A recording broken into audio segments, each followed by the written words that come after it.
Welcome back to our channel Accounting Funda. और basic accounting terms हमारा chapter चल रहा है। ये इसकी सारी थ्योरी हमारी कंप्लीट हो चुकी है और आज हम जितनी भी थ्योरी हमने अपने अपनी बेसिक अकाउंटिंग टर्म्स में पढ़ी है, आज उसके हम देखेंगे एमसीक्यूज। तो चलिए वीडियो को स्टार्ट करते हैं और एमसीक्यूज देखते हैं। देखिए ये एमसीक्यूज वाली वीडियो है, तो यहाँ मैं किसी भी तरह का एक्सप्लेनेशन नहीं करूंगा।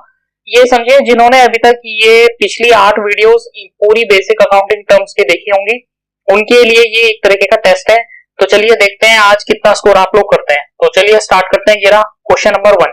बताइए कैपिटल इज अ, 4 ऑप्शन आपको दिए हुए, internal liability, external liability, internal as well as external liability या नन ऑफ दीज। आप लोग मेरे साथ साथ क्या करेंगे, इन ऑप्शंस के मार्क करेंगे और लास्ट में आप मुझे कमेंट सेक्शन में बताएंगे किसका कितना स्कोर आ रहा है। ठीक है, तो चलिए स्टार्ट करते हैं और देखते हैं इसका आंसर क्या होगा। बताइए इसका आंसर होगा ऑप्शन नंबर ए।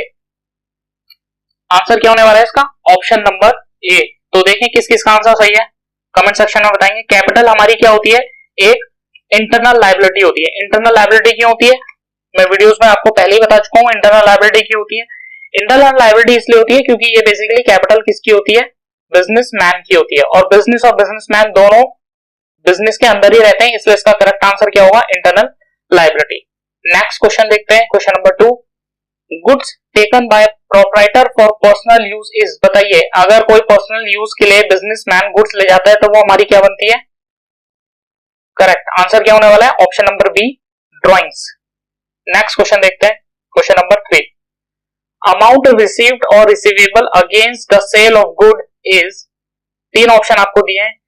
कह रहे हैं जो अमाउंट रिसीव्ड या जो रिसीव होगा गुड्स के सेल के अगेंस्ट में, वो हमारी कैसे रिसिप्ट बनेगी? Revenue receipt, capital receipt, sometimes revenue या समटाइम्स कैपिटल। क्या होगा इसका correct answer? Revenue receipt.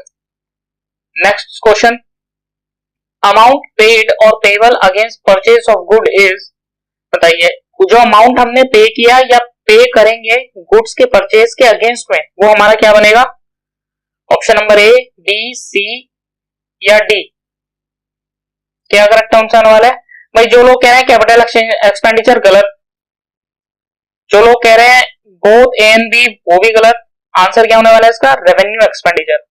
None of these वाले भाई साहब तुम लोग तो अभी वीडियो बंद कर दो। गुडविल इज एन, क्या ऑप्शन होने वाला है बताएं? बहुत आसान है, क्या होगा? टेंजेबल? नहीं, ध्यान करो लेक्चर्स को। गुडविल क्या होने वाला है? Intangible asset. Next question, question number 6। ये थोड़ा बढ़िया क्वेश्चन है, देखते हैं। क्वेश्चन नंबर 6 तो मुझे आप कमेंट सेक्शन में बताएंगे कितने लोगों का सही हुआ। जिसका ये क्वेश्चन नंबर 6 सही होगा समझ लो उसने बेसिक अकाउंटिंग टर्म्स बहुत अच्छे से देखे। बताओ expenditure of revenue nature that gives benefit for more than one accounting period is categorized as capital expenditure, revenue expenditure या डेफर्ड रेवेन्यू एक्सपेंडिचर। बताओ क्या होने वाला है इसका answer? Answer number C. Comment section में चेक करूंगा मैं किस किस कितने सही है, स्कोर बताना आप लोग अपना। Next question, a person who owes money to a firm against goods sold is called a. बताओ क्या आंसर होगा इसका? जितने लोग क्रेडिटर कह रहे हैं भाई साहब बिल्कुल गलत जवाब। आंसर होगा इसका debtor. Next question, a person to whom money is owed by a firm for purchase of goods it's called a। both A and B ये आंसर बिल्कुल गलत है, इसका सही आंसर होगा creditors. Next question, purchase refer to the purchase of. Option number A, B, C, D, जल्दी बताओ क्या होगा इसका आंसर? इसका होने वाला है गुड्स फॉर रीसेल। स्टेशनरी खरीदोगे ऑफिस यूज के लिए, कोई परचेज बनेगी क्या? एसेट खरीदोगे फैक्ट्री के लिए, कोई परचेज बनेगी? ये तो हमारा क्या बनेगा? फिक्स एसेट बनेगा। स्टेशनरी खरीदोगे तो हमारा क्या बनेगा? ऑफिस एक्सपेंस बनेंगे। बेचने के लिए जो गुड्स लाए जाते हैं वही हमारी क्या बनती है? Purchase. Next question, a liability arises because of. बताओ लायबिलिटी कब अराइज होती है और क्यों होती है? कैश ट्रांजेक्शन हो जाती है तो क्या लायबिलिटी अराइज हो जाती है? डॉन ने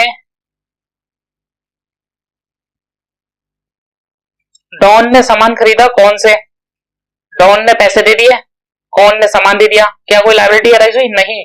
लायबिलिटी कब अराइज होती है? जब हम क्रेडिट ट्रांजैक्शन करते हैं। ऑप्शन नंबर बी इसका correct answer. Question number 11, the amount invested by the proprietor in a business is called. जो बिजनेस में इन्वेस्ट करते हैं तो बहुत आसान है, क्या होगा इसका answer?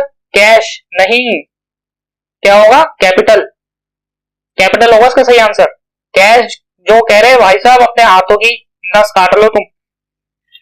Stock is valued at, ये क्वेश्चन भी इंपॉर्टेंट है भाई। क्वेश्चन नंबर 12 भी मुझे कमेंट सेक्शन में बताना कितनों का सही हुआ। स्टॉक को देखो, हो सकता है बहुतों को ये नहीं पता होगा, मैं इसका कॉन्सेप्ट यहाँ पे आज क्लियर कर देता हूँ। देखो स्टॉक जो होता है, पहले तो मुझे ये बताओ कमेंट सेक्शन में कितने तरह का होता है, ठीक है। स्टॉक को अगर आपको कभी भी वैल्यू करना है तो स्टॉक वैल्यू हमेशा करा जाता है कॉस्ट या फिर मार्केट वैल्यू। इन दोनों में से जो भी कम होगा हम उसमें लेंगे। मतलब अगर हमारे पास एक स्टॉक पड़ा हुआ जिसकी वैल्यू है 1000, लेकिन मार्केट वैल्यू उसकी है 2000, कहने का मतलब क्या होगा? मार्केट वैल्यू क्या होती है? मार्केट वैल्यू का मतलब होता है कि अगर इस स्टॉक को आज हम बाजार में बेचने जाएं तो हमें कितने रुपए मिलेंगे, वो होती है इसकी मार्केट वैल्यू। अब देखो स्टॉक हमेशा मार्केट वैल्यू और कॉस्ट इन दोनों में जो कम होता है उसमें लिया जाता है। उसका रीजन क्या है? अगर 1000 रुपए का खरीदा और 2000 बेचने पे मिल रहे तो हम इसको 1000 रुपए में लेंगे। देखो इस क्वेश्चन के साथ में थोड़ा एक इंपॉर्टेंट डिस्कशन कर लेता हूं कि कॉस्ट और market value which ever is lower, cost या मार्केट वैल्यू, जो भी दोनों में से कम होगा हम उस पर वैल्यू करेंगे। अब ऐसा करते क्यों है ये समझो। देखो ऐसा इसलिए करते हैं, मान लेते हैं अगर स्टॉक की कॉस्ट है 1000 रुपए और मार्केट पे बेचने पे मिलेंगे हमें 2000 रुपए, तो कॉन्सेप्ट कहता है कि इन दोनों में से जो कम होगा आप वो लो। ऐसा क्यों? मुझे बताओ, अगर हमने 2000 मान लिया कि हमारे स्टॉक की वैल्यू 2000 है, खरीदा तो हमने 1000 में था, लेकिन हम वैल्यू कितनी कर रहे? 2000 में कर रहे। क्या ये 2000 रुपए हमें अभी मिल गए? स्टॉक तो अभी हमारे पास रखा हुआ है, बेचा तो है नहीं। और हम देखो क्या कर रहे हैं, 1000 रुपए की चीज को पहले ही बढ़ा के लिख रहे। बढ़ा क्यों रहे? कि जब ये बिकेगा। क्या ये अभी तक बिका है? नहीं। तो जब ये बिका ही नहीं है तो हम इसे 2000 में लेंगे क्यों? यानी कॉस्ट कम है तो कॉस्ट पे लेंगे। आप बोलो अगर उल्टा हो जाए, मान लिया जाए कॉस्ट हो जाए 1000 रुपए और बेचने पे मिल रहे सिर्फ 800 रुपए, तो अब यहाँ पे क्या लेंगे? 800 रुपए लेंगे वैल्यू कॉस्ट की। अब बोलो ऐसे क्यों कर रहे? भाई साहब मुझे बताओ एक चीज, 1000 रुपए की चीज है, हम आज मार्केट में निकले, हमें पता है कि इसके मिलेंगे ही 800 रुपए, कुछ भी कर लो मिलेंगे ही 800 रुपए। अब हम अगर 1000 रुपए में मान लेंगे तो हम क्या कर रहे हैं? हम ये मान रहे कि हमें पहले से पता है कि आगे चलकर 1000 रुपए की चीज के सिर्फ 800 मिलेंगे, 200 रुपए का हमें नुकसान होने वाला है, हमें पहले से ही पता है। हम हमेशा लॉसेस के लिए प्रिपेयर रहते हैं, प्रॉफिट तब तक नहीं मानते जब तक होएगा नहीं। अब ये कॉन्सेप्ट जब आगे हम जनरली एक्सेप्टेड अकाउंटिंग प्रिंसिपल इस वीडियो के बाद जो अगला चैप्टर स्टार्ट करेंगे वहां हम ये सब पढ़ेंगे। तो फिलहाल के लिए आप ये समझेंगे कि स्टॉक हमेशा कॉस्ट और market value which ever is lower, यानी कि ऑप्शन नंबर ए इसका करेक्ट आंसर होगा। सही है। नेक्स्ट क्वेश्चन देखते हैं।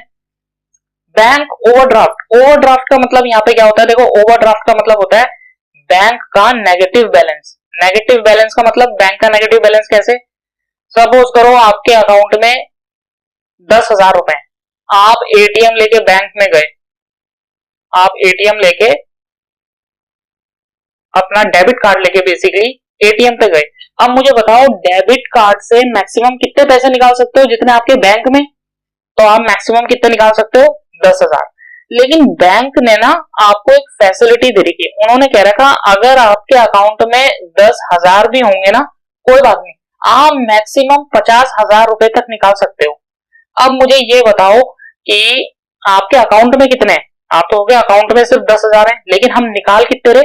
50,000। तो बताओ कितने एक्स्ट्रा निकाल रहे? एक्स्ट्रा हम कितने निकाल रहे? हम एक्स्ट्रा निकाल रहे 40,000। क्या ये 40,000 हमारे अकाउंट में थे? नहीं। अब फिर भी हमने निकाल लिए तो बैंक इसको हमसे वापस मांगेगा, बोले हमने तो आपको फैसिलिटी दे रखी कि आपके अकाउंट में नहीं हो लेकिन आप निकाल लो, कुछ टाइम बाद हमें दे देना। तो सबसे पहली चीज तो मुझे बताओ, क्या ये 40,000 हमारे अकाउंट में थे? नहीं थे। सर अगर ये 40,000 हमारे अकाउंट में नहीं थे तो क्या ये हमें बैंक को वापस करने पड़ेंगे? बिल्कुल करने पड़ेंगे। तो ये क्या बनेगी? हमारी लायबिलिटी। अब मुझे बताओ ये कैसी लायबिलिटी बनेगी? जनरली बैंक अपना पैसा 1 साल के अंदर अंदर मांग लेते हैं, तो लॉन्ग टर्म लायबिलिटी तो हो नहीं सकती। कंटिंजेंट लायबिलिटी ये भी नहीं होगी। आंसर क्या होगा इसका? Short term liability. ये जो कंटिंजेंट लायबिलिटी है ना, जब हम फाइनल अकाउंट पढ़ेंगे वहां पर मैं आपको इसको बहुत अच्छे से डिस्कस करूंगा। तो फिलहाल ये याद रखेंगे, बैंक ओवरड्राफ्ट क्या होता है? जो बैंक एक फैसिलिटी हमें देता है एक्सेस पैसा निकालने की। हमारे अकाउंट में वो पैसा होता नहीं है, फिर भी हम एक्सेस निकाल लेते हैं, तो वो हमारी क्या बनती है? लायबिलिटी। और कैसी liability? Short term liability. Next question देखते हैं, question number 14। Which of the following is not a business transaction? बताओ भाई, देख के आए और बताएं इनमें से कौन से ट्रांजेक्शन ऐसी है जो बिजनेस ट्रांजेक्शन नहीं होगी। Bought furniture for 25,000 for business. Business के लिए हमने 25,000 रुपए का फर्नीचर खरीदा, ये तो बिजनेस ट्रांजेक्शन है क्योंकि पैसा गया है, फर्नीचर आया। Paid salary of employees, employees को हमने सैलरी दी, भाई हमारे बिजनेस में एम्प्लॉय काम कर रहे थे, सैलरी दी, ये भी बिजनेस ट्रांजेक्शन। देखो क्या लिखा है, cash withdrawn from personal bank account for domestic use. अब मुझे बताओ, सबसे पहले तो कैश आपने क्या करा? विड्रॉ करा। चलो, क्या बिजनेस में करा? देखो क्या लिखा हुआ, personal bank account. Bank account किसका है? पर्सनल है, तो बिजनेस का बैंक अकाउंट तो है नहीं, तो बिजनेस का बैंक अकाउंट ही नहीं है तो बिजनेस ट्रांजेक्शन नहीं होगी। दूसरी चीज ये देखो, डोमेस्टिक यूज, अपने पर्सनल यूज के लिए पैसे निकाले, तो जब पर्सनल यूज है, बिजनेस का कोई यूज ही नहीं है, तो ये हमारी क्या बनेगी? Not a bank transaction. इसका आंसर होगा option number C. Next question देखते हैं, question number 15। Which of the following is not a fix asset? भाई ये बताओ, यहां से पता लगेगा कि किसने सही से पढ़ा, किसने सही से नहीं पढ़ा। बताओ इनमें से कौन सा फिक्स एसेट नहीं होगा? जो लोग बिल्डिंग कह रहे हैं वो अपने हाथ की नस काट लो, जो प्लांट एंड मशीनरी कह रहे हैं कि फिक्स एसेट नहीं होगा वो डूब के मरो। गुडविल वाले तुम तो दिखना ही मत। इसका आंसर होगा बैलेंस विद बैंक। बैंक में जो बैलेंस होता है वो हमारा करंट एसेट होता है, फिक्स एसेट नहीं होता। बाकी ये तीनों हमारे क्या है? ए, बी और डी, ये तीनों फिक्स एसेट है। ऑप्शन नंबर सी इसका करेक्ट आंसर है। भाई क्या कर रहे हो? विच of the following is not a long term liability? बताओ इसमें से कौन सी लॉन्ग टर्म लायबिलिटी नहीं है? बताओ बताओ बताओ जल्दी। क्या क्रेडिटर्स, टर्म लोन, डिबेंचर्स या कैपिटल? क्या होगा इसका आंसर? क्रेडिटर्स। 1 साल से पहले पहले अपना पैसा मांग लेते हैं, इसलिए लॉन्ग टर्म लायबिलिटी नहीं, शॉर्ट टर्म लायबिलिटी है। Next question, which of the following are goods? बताओ भाई साहब, इनमें से कौन सा गुड्स नहीं होगा? जिसने गुड्स, जो गुड्स नहीं बता पाया ना भाई, तुम्हें तो मैं क्या ही कहूं भाई, तुम्हारे बस की ना है। फिर बताओ इसमें से क्या होने वाला है? ए, बी, सी, डी। इतना बढ़िया तरीके से मैंने गुड्स पढ़ाया था, जिसकी ये क्वेश्चन गलत है दोबारा जाके देखो उस वीडियो को, फिर इस ऑप्शन पे आओ। जिसके क्वेश्चन नंबर 17 गलत हो गया, भाई गुड्स वाली वीडियो देखो, वहां समझो, दोबारा ऑप्शन में आओ, इस वीडियो में आओ, क्वेश्चन नंबर 17 देखो और फिर बताओ क्या होगा। Goods, machine manufacture for sale, हम मशीन बना रहे हैं सेल के लिए। फर्नीचर परचेज करा हमने सेल के लिए। बुक्स और stationery purchase by book seller. अब बताओ मुझे, देखो मशीन खरीदी किस चीज के लिए? बेचने के लिए, यानी कि हमारा काम ही क्या है? मशीन बेचने का, तो गुड्स बन गए। फर्नीचर खरीदा हमने बेचने के लिए, गुड्स बन गए। बुक्स और स्टेशनरी खरीदी एक बुक सेलर ने। मुझे बताओ बुक सेलर किताबें क्यों खरीदता है? पढ़ने के लिए? तुम तो पढ़ नहीं पा रहे, किताब वाला क्या पढ़ेगा भाई? वो किताब बेचने के लिए, तो वो भी इसके लिए गुड्स बनेंगे। आंसर होगा all of the above. Next question देखते हैं, question number 18। Which of the following is an asset? बताओ इसमें से कौन सा एसेट है? ये तो बहुत आसान है यार, मैं भी बता दूंगा इसे, और बताओ। Option number A. Question number 19। Which of the following is a liability? इनमें से कौन सी लायबिलिटी होगी? बताओ जरा। इंटरेस्ट रिसीव्ड, जो लोग कह रहे हैं वो बिल्कुल सही नहीं कह रहे, गलत होगा भाई। फर्नीचर हमारी लायबिलिटी होती है क्या? भाई एसेट होता है। देखो इसको ध्यान से, रेंट पेबल, रेंट देना है, ये हमारी क्या बनेगी, लायबिलिटी। तो आंसर होगा ऑप्शन नंबर बी। चलो क्वेश्चन नंबर 20, आज का लास्ट क्वेश्चन होगा। Which of the following is a revenue, बताओ इनमें से रेवेन्यू क्या है। Purchase, purchase return, sales, salary payable. Revenue क्या होती है पहले तो ये बता दो कमेंट सेक्शन में, फिर बताओ। ये हमने परचेजेस करी, क्या रेवेन्यू होगी, नाम ही उसका परचेज है, रेवेन्यू कैसे हो जाएगी, गलत। परचेज रिटर्न कर दी, रेवेन्यू, गलत। सैलरी देनी है, क्या रेवेन्यू होगी, नहीं। एक ही ऑप्शन बचा, ऑप्शन नंबर सी, सही है। और यहां पर होती है आपकी क्लास खत्म। अब कमेंट सेक्शन में मुझे आप ये बताओगे कि इन 20 क्वेश्चंस में आउट ऑफ 20 आपके कितने सही हुए, कितने गलत हुए। और जिनको अभी भी इन एमसीक्यूज में प्रॉब्लम हो रही है, तो भाई समझो सीधी सीधी बात है, तुमने वीडियोस सही से नहीं देखी, तो वीडियोस को दोबारा देखो और फिर से एमसीक्यूज में आओ, क्योंकि जिनके ये नहीं होंगे ना, अगली क्लासेस में बहुत दिक्कत होने वाली है। तो चलो यहाँ आपका chapter number 1 complete. Next video में हम chapter number 2 generally accepted accounting principles और जो कन्वेंशंस होते हैं उनको पढ़ेंगे। तो मिलते हैं आपसे नेक्स्ट क्लास में।